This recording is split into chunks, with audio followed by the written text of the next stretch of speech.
네, 사무엘상 두 번째 이야기 시작하도록 하겠습니다.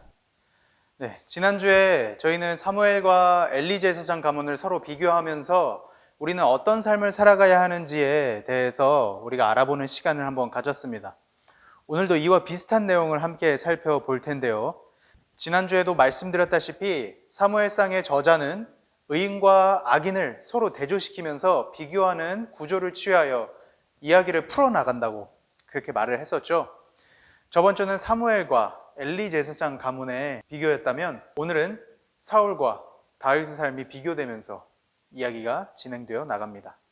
블레셋과의 전투에서 패배한 이스라엘은 전쟁에서 빼앗겼던 하나님의 괴가 다시 한 번 더 이스라엘의 땅 기럇 여아림이라는 곳에 돌아오게 되니까 하나님께 기도드리고 제사를 올려드리는 일에 전념을 하기 시작합니다. 그 당시 이스라엘의 선지자로 있었던 사무엘은 그들이 하나님 앞에서 올바른 행동을 보이는 그러한 모습을 보고 이렇게 말을 해요. 이스라엘 사람들아, 만일 너희가 전심으로 여호와 앞에 돌아오려고 하거든 너희가 섬기고 있던 이방신들과 아스다로 신을 제거하고 너희 마음을 하나님께로 향하여 오직 그분만을 섬겨라. 만약 그렇게 한다면 하나님께서 너희를 블레셋 사람들의 손에서 건져내어 주실 것이다 라고 말이죠. 그러니까 이스라엘 사람들이 사무엘의 말을 듣고 어떤 행동을 취하게 되냐면 바로 자신들의 살고 있던 집에 들어가서 거실에 걸려있는 바알과 아스타롯 신을 떼어다가 제거해버려요. 그리고 미스바라는 곳에 모여서 사무엘과 함께 종일 금식하고 그동안 하나님 앞에서 저지른 모든 잘못에 대하여 자백하고 회개하는 시간을 가지게 됩니다. 그랬더니 이스라엘에게 무슨 일이 일어나게 되느냐? 하나님께서 이스라엘의 그 기도를 들으시고 블레셋과의 전투에서 승리하게 하셔서 사무엘이 이스라엘을 다스리는 동안에는 평화가 유지될 수 있도록 그렇게 허락을 해주십니다. 그리고 몇십 년이라는 세월이 흐른 뒤에 사무엘은 나이가 많아 늙게 되자 이스라엘을 이끄는 사사의 자리에서 그만 은퇴를 하게 됩니다. 그 뒤를 이었던 자가 사무엘의 두 아들들이었는데 장자의 이름은 요엘이요 그리고 차자의 이름은 아비야였습니다. 사무엘의 아들들이었죠.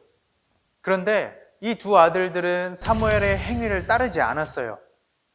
그들은 하나님께서 보시기에 정직하지 못한 일들을 일삼았던 것 같습니다. 어떤 일이 있었냐면 여러분 혹시 법정 영화 여러분들 많이 보십니까? 변호사와 검사가 피고인을 두고 유죄와 무죄를 판결하는 그런 영화예요. 거기서 보통 진짜로 나쁜 범죄자들을 무죄로 만들어주는 변호사나 검사를 보면 대부분 뒤에서 뭐를 받죠? 뒷돈을 받습니다. 그 뒷돈을 받고 자신의 배를 채우고 유죄범을 무죄로 만들어주는 그런 나쁜 사람들이 나온다는 말이죠. 그런 것처럼 이 사무엘의 두 아들들도 자신들의 이익에 따라 사람들에게 뇌물을 받고 남몰래 공정하지 않은 재판을 일삼았습니다.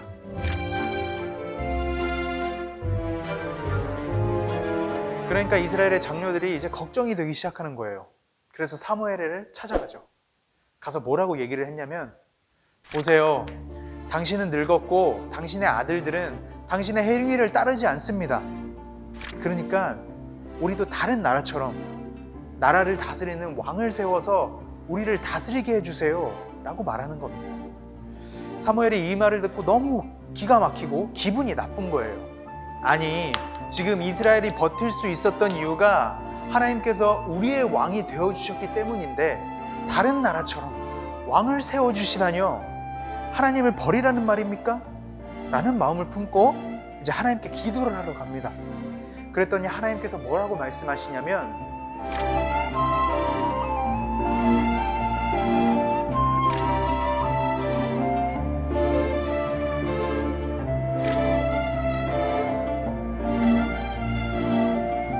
하나님께서 그들의 요구를 다 들어주시라고 말씀하시면서 왕의 제도를 가르쳐 주시는 거예요. 그래서 사무엘은 그 제도를 이스라엘 백성들에게 전달해 주죠. 내용은 이랬어요. 하나님께서 이스라엘의 백성들의 요구를 들어주시긴 하실 것인데 만약에 왕이 세워진다면 그 왕은 백성들의 아들들을 빼앗아가서 전쟁에 참여하는 군인으로 삼고 딸을 빼앗아가서 향로를 만들게 하거나 왕이 먹을 음식을 요리하게 할 것이고, 그리고 백성들이 가지고 있는 가장 좋은 밭과 포도원과 올리브 나무밭을 빼앗아 신하들에게 나눠주고 그들의 소유물의 10분의 1을 가져갈 것이다.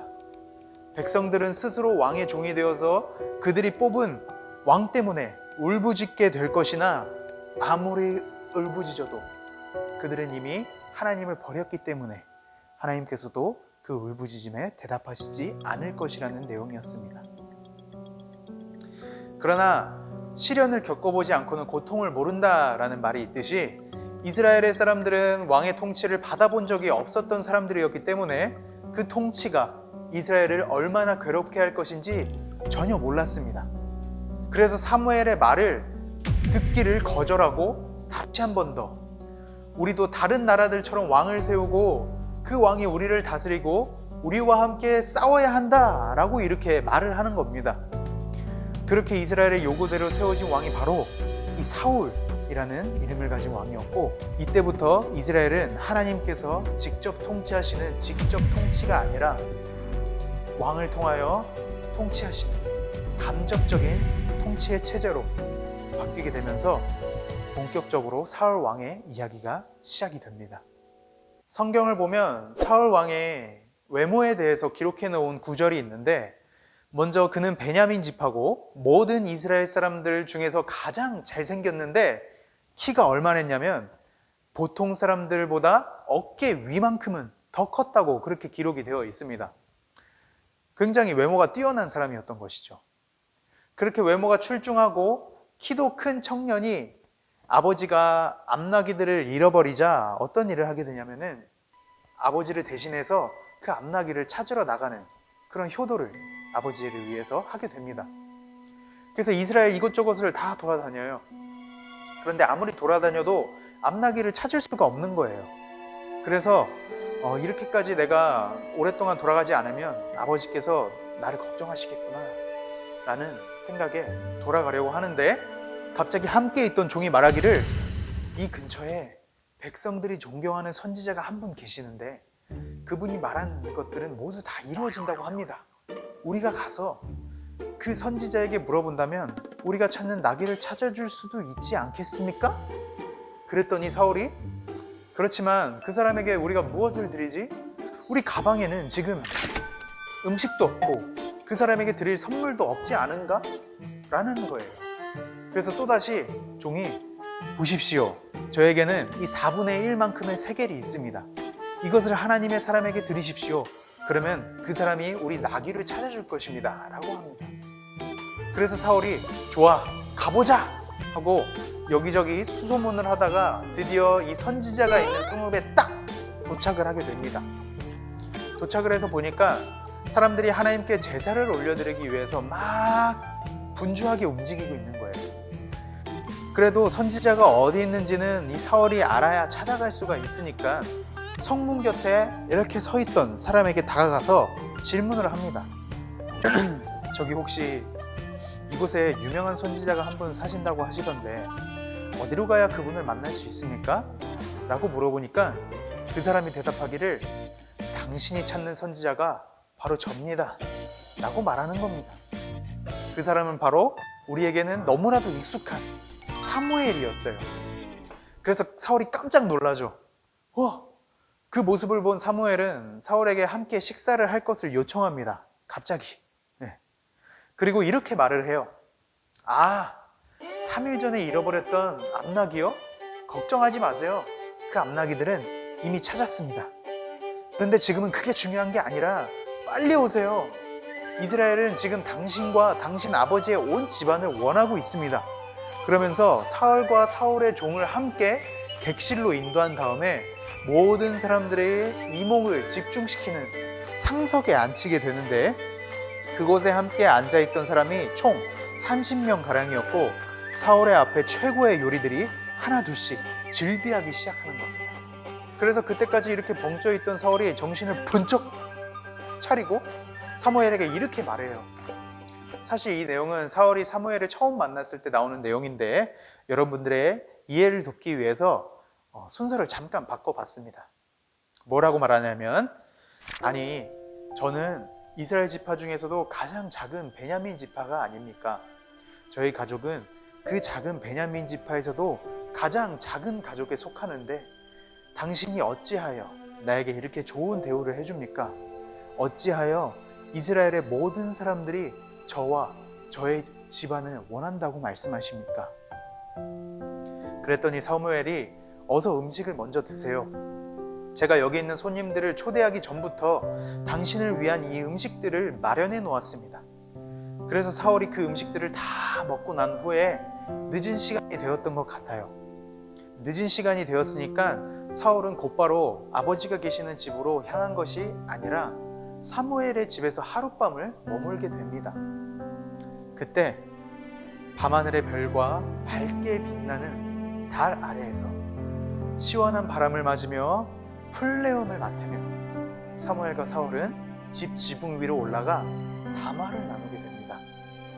성경에 나와 있지는 않지만 아마도 그때 사무엘이 비로소 하나님께로부터 들었던 내용을 사울에게 알려주지 않았을까라는 생각이 듭니다. 어떤 내용이었냐면,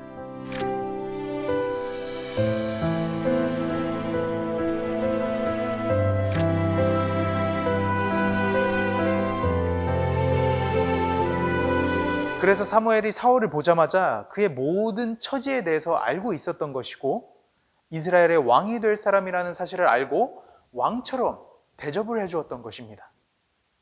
그렇게 하룻밤을 보내고 난 뒤에 사무엘이 아침 일찍 일어나서 사울을 깨웠어요.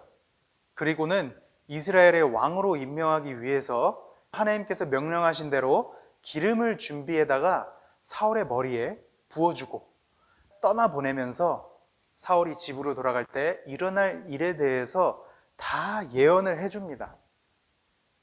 정말로 사무엘이 말한 그 예언들이 다 이루어졌고 사울은 드디어 아버지가 계신 집에 돌아갈 수 있게 되죠. 그렇게 엄청난 일들을 경험하고 집에 도착한 사울은 아버지가 그동안 어디 갔다가 지금 오냐라는 질문에 사무엘을 만났던 이야기와 사무엘에게 들었던 말들을 전부 다 말씀드렸습니다. 단 자신이 이스라엘의 왕으로 임명받았다는 그 사실은 제외하고요.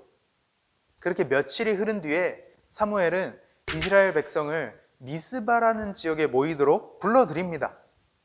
거기서 이전에 하나님께서 사무엘에게 말씀하셨던 이스라엘을 향한 경고, 즉 내가 이스라엘을 모든 원수의 손에서 건져내어 주었지만 이스라엘은 나를 버렸도다 라는 메시지를 던진 다음에 이스라엘의 각 지파별로 1000명씩 나오라고 그렇게 명령을 합니다. 그래서 총 1만 2천 명의 사람들이 앞으로 나왔어요.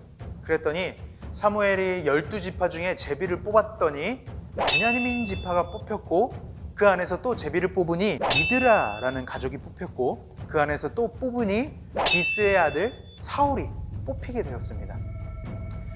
그래서 사람들이 이 뽑힌 사울을 찾으려고 이곳저곳을 돌아다니면서 아무리 찾아봤는데 보이지가 않는 거예요. 그래서 하나님에게 물어보죠. 하나님, 그 사람이 도대체 어디 있습니까? 여기 있습니까? 라고 물어보니까 하나님께서 대답하시길 그 사람이 진보다리들 사이에 숨어 있느니라 라고 말씀하시는 겁니다. 진보다리? 그래서 사람들이 진보다리가 있는 곳으로 막 달려가서 그 사이를 뒤져보니까 정말로 사울이 거기에 숨어 있는 게 보이는 거예요. 그렇게 사울은 사람들에게 끌려가서 군중들 사이에 서게 됩니다. 자신감이 없어서 이렇게 위축되어 있던 몸을 싹 피게 되니 다른 사람들보다 어깨 위만큼 컸고 용모가 빼어난 것을 사람들이 전부 다 보게 되었습니다. 거기에다가 사무엘이 큰 소리로 외치면서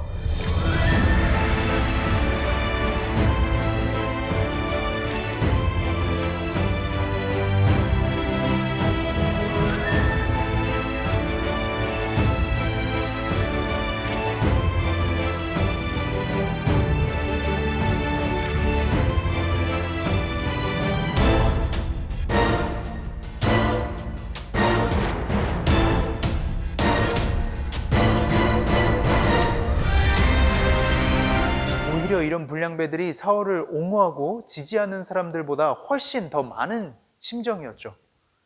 이 사람들은 사울에게 예물을 주지도 않았을 뿐더러 만나면 거칠애 정도인 인사조차 하지 않았습니다. 그런데 이렇게 반대 세력이 많았던 사울에게 모든 이들의 존경을 받을 만한 사건이 하나 발생하게 됩니다. 어떤 사건이었냐면 암몬 사람 나하스라는 사람이 있어요. 이 사람은 막강한 대군을 이끌고 요단강 건너편에 사는 유대인들을 습격해 막대한 피해를 입혔던 인물입니다. 이 사람은 매우 잔인한 사람인데 얼마나 잔인하냐면 습격으로 굴복시킨 유대인들을 노예로 부려먹었고 포로로 잡은 자들 뿐만이 아니라 항복한 자들의 오른쪽 눈을 모조리 뽁 하고 빼내 버림으로써 전쟁에서는 아무 쓸모도 없는 무용지물로 만들고 말았습니다. 왜냐하면 전투 때 방패를 들면 왼쪽 눈이 가려지기 때문에 오른쪽 눈을 빼내면 아무것도 볼 수 없기 때문이죠. 이렇게 잔인한 암몬왕 나하스가 요단강 건너편에 사는 사람들을 괴롭혀 오더니 이제는 길르앗 야베스를 정복하기 위해 군대를 이끌고 쳐들어오게 된 겁니다. 그는 길르앗의 수도인 야베스시 근처에 진을 친 후에 그곳 사람들에게 사신을 보내어서 너희가 항복하고 오른쪽 눈을 뽑히든지 아니면 공격을 받아 너희가 전멸을 당하든지 둘 중에 하나만 골라 라고 하는 겁니다. 그러니까 이 야베스인들이 어떤 반응을 보이게 되냐면 싸워서 이길 만한 힘은 우리에게 없으니 차라리 그들과 언약을 맺어서 그들을 섬기도록 해야겠다라고 다짐을 하게 됩니다. 그런데 이 잔악무도한 나하스가 그 요청을 들어줄 리가 없죠. 매몰차게 거절당합니다. 그래서 이 야베스의 최후의 수단으로 거의 빌듯이 7일간의 말미를 달라고 그렇게 요청을 합니다. 7일간의 말미를 준다면 그 사이에 우리가 동족들에게 사신을 보내어서 도움을 청해보고 그들이 도와준다면 너희들과 싸울 것이고 만약에 도와주지 않는다면 우리가 항복해서 무슨 요구라도 다 들어줄 테니 제발 7일간의 말미를 달라고 그렇게 간청하죠. 그랬더니 나하스가 그 요청을 들어줘요. 그래서 사신들을 보내서 이스라엘 전역에 이 소식을 전달하게 되죠. 그리고 그 소식은 사울이 살고 있던 기브아 주민들에게도 전달이 됩니다. 주민들이 이야기를 듣고 갑자기 막 울기를 시작하는 거예요. 아이고, 아이고, 우린 이제 망했다. 나하스가 쳐들어왔다니 이를 어째? 하고 엉엉엉엉 울고 있는데 그때 마침 저기 멀리서부터 이스라엘의 왕 사울이 밭에서 소를 몰고 있다가 그 소리를 듣게 된 겁니다. 그래서 무슨 일인가 싶어서 물어봤어요. 물어봤더니 들리는 얘기가 아니 글쎄 길르앗 야베스에 살고 있는 우리 주민들이 암몬 사람 나하스에게 공격을 받고 있다지 뭡니까? 이를 어쩝니까? 이를 어째? 그랬더니 그 이야기를 듣고 있던 사울이 갑자기 하나님의 영에 감동이 되더니 속에서부터 들끓는 분노가 막 차오르게 되는 겁니다. 그래서 옆에 있던 소를 잡아다가 각을 뜨기 시작하는 거예요. 각을 막 뜨더니 전령들의 손에 그것을 하나둘씩 쥐어준 다음에 하는 말이 누구든지 나와서 이 사울과 사무엘을 따르지 아니하면 그의 소들도 이와 같이 할 것이다 라고 말합니다. 사울의 명령이 모든 백성들에게 전파가 되고 나니 그것을 들은 백성들은 하나님의 두려움이 임하게 되어서 하나둘씩 사울 앞에 나오게 됩니다. 그때 나온 사람들을 사울이 직접 세어보니 이스라엘의 자손들이 30만 명이요 유다 사람이 3만 명이었다고 그렇게 기록되어 있습니다.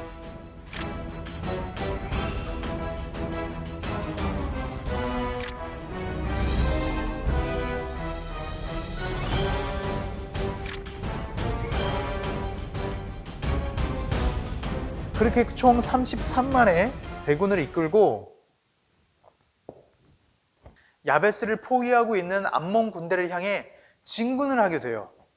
사울은 군대를 총 3부대로 나누고 새벽에 적진 한가운데로 뛰어 들어가서 습격하기 시작했어요. 적들은 전혀 예기치 못한 공격에 막 당황하면서 대항을 하기 시작했죠. 군대는 전혀 없었고 농부들밖에 없었던 이스라엘에서 어떻게 이렇게 많은 군대가 나올 수 있냐면서 막 정신을 못 차리고 있었습니다. 그렇게 사울은 해가 높이 뜨기 전에 암몬 사람들을 다 물리쳐 이겼습니다. 살아남은 암몬인들은 뿔뿔이 흩어졌고 두 사람도 함께 모이지 못하고 모두 흩어지게 만드는 대승리를 얻게 되었죠. 그렇게 사울의 통치로 승리를 거머쥔 이스라엘은 사울을 존경하기 시작했고 혹여나 사울을 왕으로 인정하지 않는 사람들이 있다면 끌어내라고 할 정도로 사울의 편이 많아지기 시작했습니다. 그런데 이렇게 백성들의 존경을 받고 사랑을 받으며 통치 생활을 영위해 나가고 있던 사울에게도 하나님의 책망을 받는 사건이 하나 발생하게 됩니다. 사울은 자기의 아들 요나단과 함께 총 3,000명의 군사를 데리고 게바에 있는 블레셋 수비대를 칩니다. 그런데 정확하게 얘기하면 사울은 2,000명의 군사들과 함께 진을 친 곳에서 대기를 하고 있었고 그의 아들 요나단이 아버지의 명령을 받고 1,000명의 병사들을 데리고 가서 쳐서 무너뜨린 거였어요. 이 소식을 들은 블레셋 사람들이 가만히 있을 리가 없죠. 군인, 백성 할 것 없이 모두가 모여서 이스라엘을 위협합니다. 그때 모인 군대의 수가 전차가 3만 대요, 기마병이 6,000명이었고 군사들을 돕기 위해 몰려든 민병대가 해변에 모래알같이 많았다고 그렇게 기록이 되어 있습니다. 이스라엘의 군사가 수적으로 엄청 밀리는 상황이었어요. 그래서 너도 나도 할 것 없이 겁에 질려서 이제 동굴과 이런 수풀과 바위 틈과 사람이 보지 못할 곳에 막 숨기 시작하는 거예요. 심지어 어떤 병사들은 탈영까지 하는 그런 일들이 발생하게 되었어요. 사울의 입장에서는 매우 난처한 상황이 되었던 것이죠. 블레셋의 병사들이 지금 코앞에서 전투를 치를 준비를 하고 있는데 정작 자신의 군대들은 겁에 질려서 탈영을 하고 숨기까지 하는 그런 상황에 처해 있으니까요. 그래서 사신들을 보내서 사무엘에게 도움을 청합니다. 사무엘은 사울의 소식을 듣고 그곳에서 제사를 준비하고 기다리고 있으라고 그렇게 말을 했어요. 그러면 자기가 7일 안에 와서 제7일이 되는 날에 제사를 드리고 하나님께 모든 것을 맡겨드리며 전투에 임하면 된다고 그렇게 얘기를 해줍니다. 그래서 사울은 사무엘이 시키는 대로 이러한 긴박한 상황 속에서도 군대를 거느리고 7일을 기다립니다. 그런데 중간에 서 있는 이 사울의 입장에서는 매우 난처한 상황이 되었어요. 전투에 임할 백성들은 떠나가고 있고 정해진 기한이 다 되어가고 있는데도 사무엘은 오지를 않고 있고, 그래서 사울이 어떤 행동을 취하게 되냐면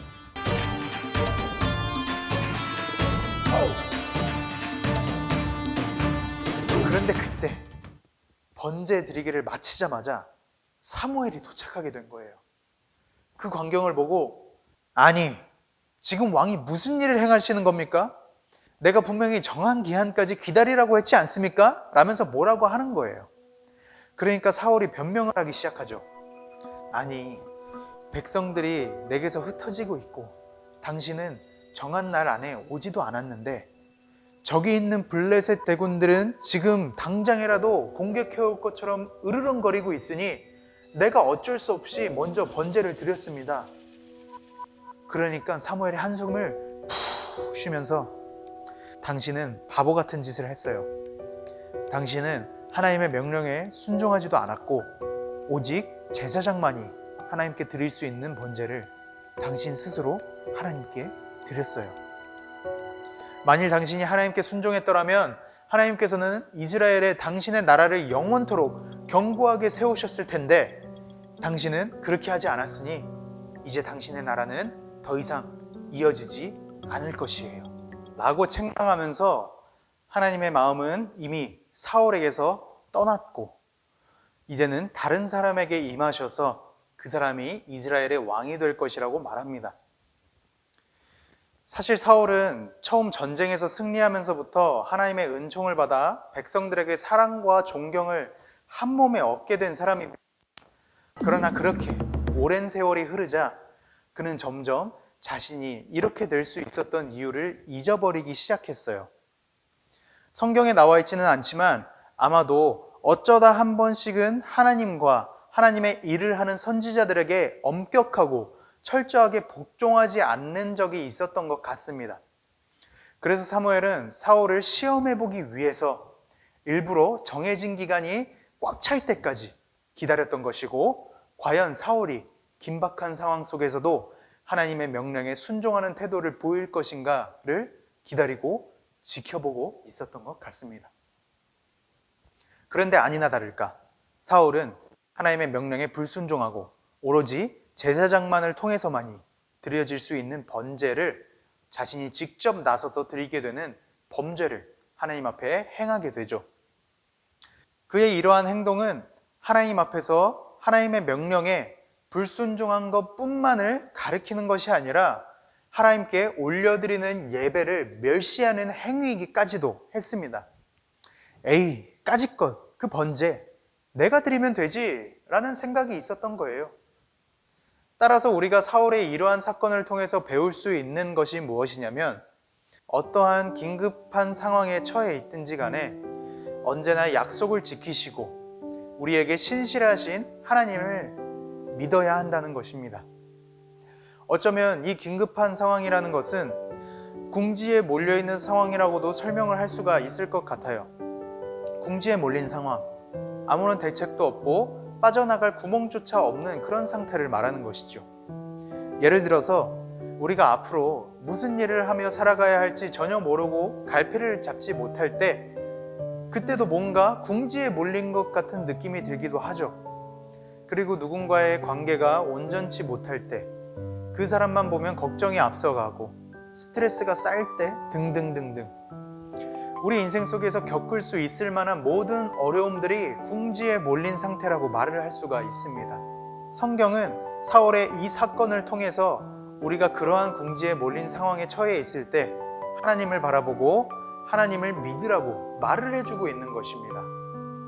하나님은 아무런 대책 없이, 아무런 말씀 없이 마냥 기다리려고만 하지 않으세요. 사무엘을 통하여 사울에게 말씀해 주셨던 것처럼 분명하게 우리가 무엇을 인내하고 기다려야 하는지, 그리고 누구를 의지해야 하는지를 알려주시는 분이십니다.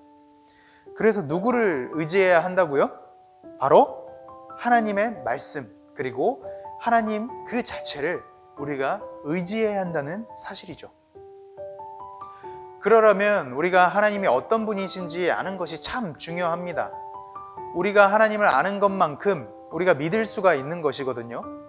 그래서 이 다음 이야기로 우리가 한번 넘어가 보면, 하나님께서는 어떤 사람에게 복을 주시고 승리를 거머쥐도록 하시는지를 우리가 볼 수가 있습니다.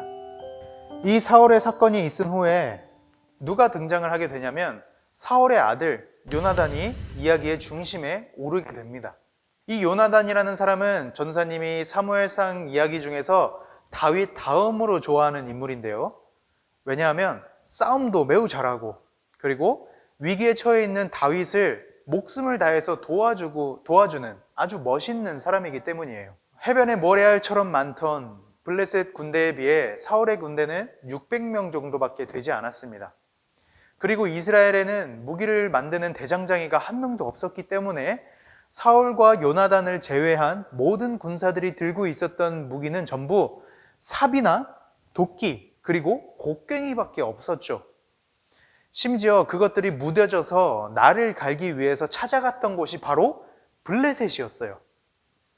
그런데 그 블레셋과 전쟁을 벌이고 있으니 이스라엘 사람들이 무서워서 도망칠 수밖에 없던 이유가 바로 여기에 있었던 것입니다. 이러한 와중에 요나단은 블레셋 진영으로 쳐들어갈 계획을 혼자서 세웁니다. 어느 날 자신의 무기를 들어주는 부하를 불러서 이렇게 말해요. 자, 저쪽에 있는 블레셋 진영으로 우리가 아무도 모르게 건너가자. 그랬더니 부하가 알겠습니다 하면서 요나단의 무기와 자신의 무기를 챙기고 요나단을 따라가기 시작했어요. 산길 양쪽에는 급경사가 이렇게 있었는데 요나단과 그의 부하는 그 길을 지나 블레셋 진영에 다다르게 됩니다.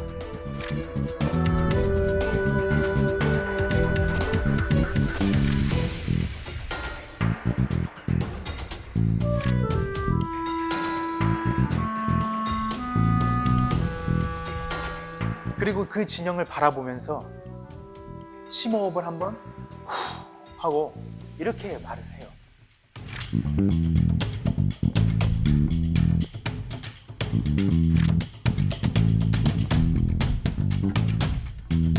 요나단은 자신의 아버지 사울과는 다르게 하나님의 전지전능하심을 믿었던 사람입니다. 그는 분명하게 하나님께서 자신들을 도와주실 것이라고 믿었어요.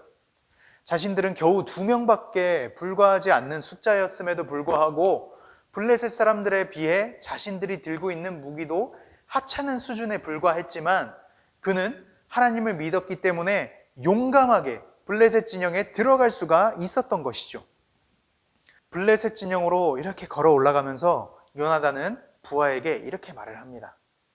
만약에 우리에게 저 블레셋 사람들이 우리가 너희에게 가기까지 기다려라 라고 말한다면 우리는 그대로 서서 기다릴 것이고, 그러나 만일 그들이 우리에게로 오너라 라고 말한다면 이것은 여호와께서 그들을 우리 손 안에 주셨다는 표시니 우리가 올라갈 것이다. 얘기를 다 하고 보니 어느새 블레셋 진영에 도착을 하게 되었습니다. 거기서 보초를 서고 있던 병사들이 요나단과 그의 부하를 발견하고 소리를 지르기 시작했어요. 저기 봐라! 구멍에 숨어있는 저 히브리 놈들이 기어 나왔다. 그랬더니 진영에 있던 모든 블레셋 사람들이 하나둘씩 나오기 시작하는 겁니다. 그리고 말을 하길, 우리에게로 와봐라. 내 놈들에게 본때를 보여주겠다 라고 말하는 겁니다. 그 이야기를 듣고 요나단이 옳거니 여호와께서 블레셋 사람들을 이스라엘에게 넘기셨다 하면서 손과 발로 블레셋 진영으로 막 기어 올라가서 칼을 쫙 빼들고 그의 부하와 함께 블레셋 사람들을 막 쳐대기 시작했습니다.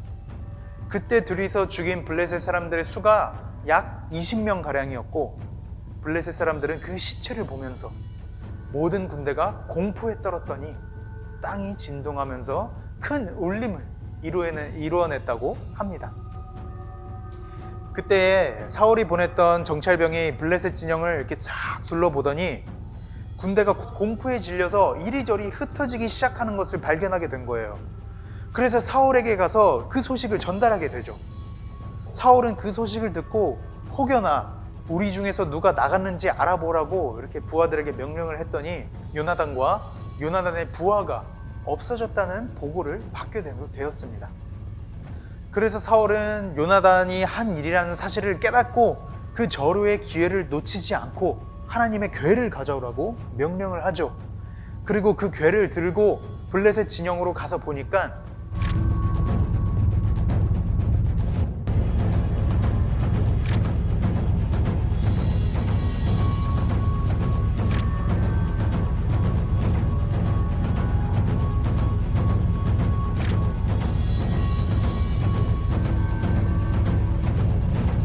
그렇게 이스라엘 사람들은 블레셋 군대를 쫓아낼 수 있게 되었고, 이 모든 것은 하나님께서 요나단을 통해서 이스라엘을 구원하신 사건이 되겠습니다.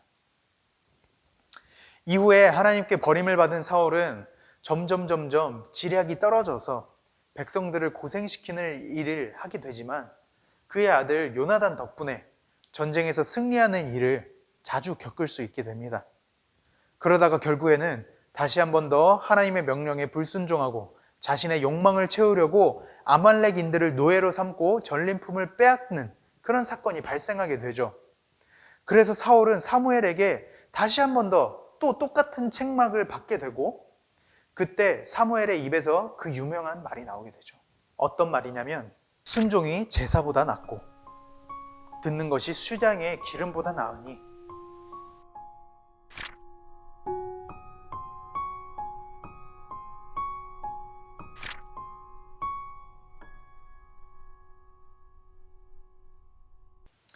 사무엘은 그 이후부터 사울을 보지 않게 되었어요.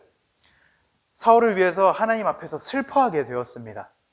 그렇게 예전에는 자신이 가장 작은 자라며 겸손했고 사무엘과 옥상에 앉아 담화를 나누고 왕의 즉위식 때는 왕이 되기 싫다며 짐꾸러미들 사이에 숨어있던 그 순수했던 청년 사울은 권력과 명예와 부로 인해 하나님을 버려버리는 그러한 인생을 살아가게 됩니다.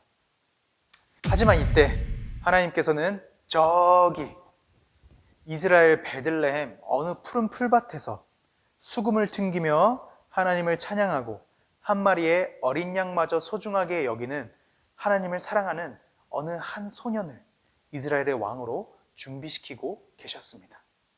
과연 그 사람은 도대체 누구였을까요? 다음 시간에 계속됩니다. 사랑하는 중고등부 친구들, 오늘은 사울의 모습을 통해서 우리가 궁지에 몰려 있을 때는 어떤 행동을 취해야 하는지에 대해서 알아보는 시간을 가졌습니다. 궁지에 몰려 있을 때 어떤 행동을 취해야 하나요? 조급함을 갖지 말고 모든 상황 속에서도 우리와 함께 하시는 하나님을 의지하고 그분을 믿어야 한다는 것을 배웠습니다. 그것뿐만이 아니라 우리가 하나님을 의지하여서 모든 일이 잘 해결되고 잘 이루어져 나갈 때 사울처럼 교만한 모습을 취하는 것이 아니라 모든 것이 하나님으로부터 왔고 또 다시 하나님께로 돌아가야만 한다는 사실을 기억하여 하나님 앞에서 겸손한 태도를 보여야 한다는 것을 배웠죠. 이 모습은 아주 잠깐이었지만 사울의 아들 요나단의 모습에서 발견할 수가 있었습니다. 요나단은 블레셋에게 쳐들어가기 이전에 하나님의 구원은 군사의 많고 적음에 달려있는 것이 아니라 오로지 하나님께 달려있다는 믿음을 고백합니다. 요나단은 알고 있었던 것이죠. 이스라엘의 모든 부흥은 하나님으로부터 온다는 사실을요. 그래서 하나님께서는 요나단을 통해서 절대로 이길 수 없는 전쟁에서 이길 수 있도록 인도해 주셨고 이스라엘의 구원이 임하도록 인도해 주셨습니다. 우리도 항상 모든 것 위에 뛰어나시고 불가능한 일도 가능하도록 인도하시는 하나님을 의지하는 자들이 되기를 기도합니다. 하나님께서는 이런 사람들을 기뻐하세요. 어떤 사람이냐?